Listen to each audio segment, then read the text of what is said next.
How's it going, everyone? Today I'm going to show you how to replace your low beam bulb and your high beam bulb on the 2007 to 2013 GMC Sierra. So we will start on the passenger side, and what we need to do is remove this entire air box. Disconnect your mass airflow sensor. Just push this tab down and pull the connector straight back.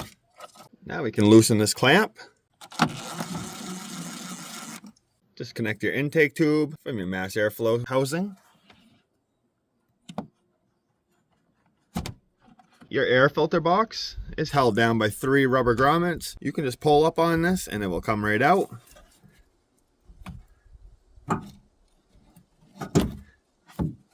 And just work it around everything. And now with the air box out of the way, you can see we have access to our low beam and our high beam. We'll start with the high beam. You want to disconnect the connector. Just lift this tab up and pull your connector straight back. Rotate the bulb counterclockwise and pull it straight out. Your high beam bulb numbers are 9005. If you need any of these bulbs in this video, I will link them all down in the video description. And when you install these, make sure you never touch the bulb. When we install this, you can see these 3 marks. You're going to line those up with these 3 points. So we'll get it in place and rotate clockwise. Grab your connector and push it into place.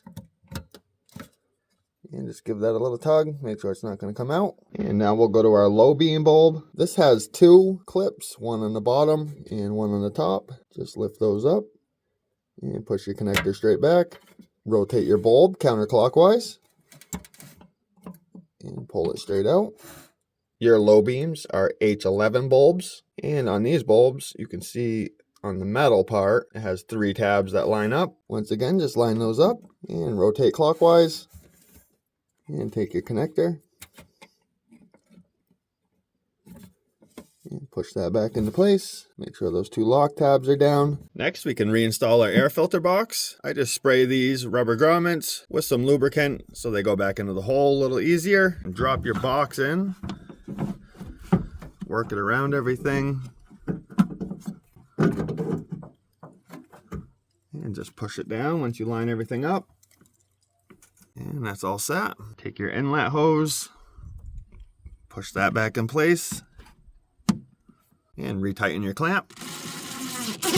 Plug your mass airflow sensor back in. Make sure you hear this lock into place. And just give it a quick tug. Make sure it's not going to come undone.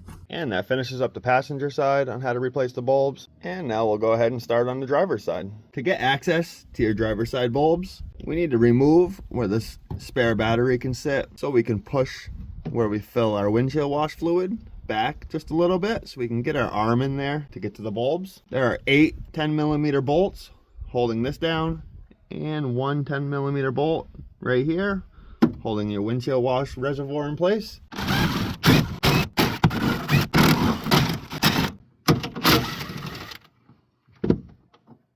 Just lift up on this plate and it will come straight out. If you push down on your windshield wash reservoir right here and push back, you can get this to go backwards.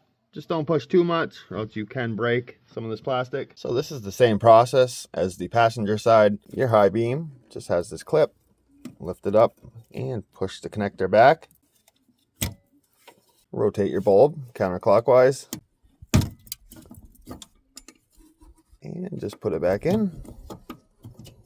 Rotate it clockwise. And plug your connector back in. And just make sure it's locked in place. And to get to your low beam bulb, I'm going to do my best to record this. It's kind of tough to get in there, but same as the other side. You have a clip on the bottom as well as a clip on the top. Lift those up, pull your connector back, and rotate your bulb counterclockwise.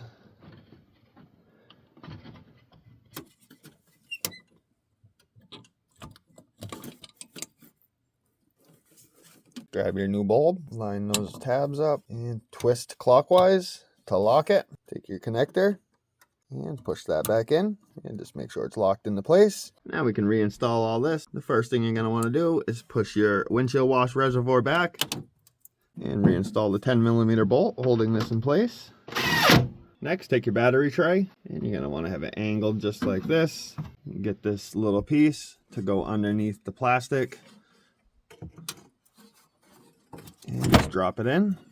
So you want to thread all 8 of these bolts in, and then you can tighten them up. And we'll snug these.